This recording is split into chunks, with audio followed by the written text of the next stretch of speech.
Nah, teman-teman, yuk kita bantu Cikgu Melati untuk menggunakan kepalanya ya.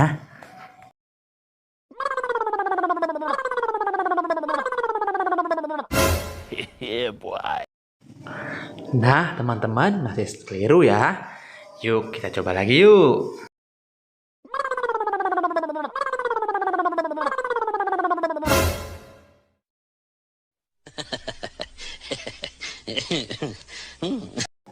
Masih salah ya teman-teman? Wah, Cikgu ada-ada aja nih. Yuk kita lanjut.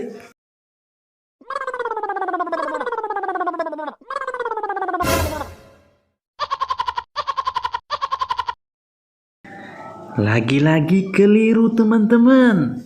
Nah, teman-teman harus lebih jeli ya. Kali ini sudah pasti benar. Yuk kita pasangin kepala Cikgu Melati.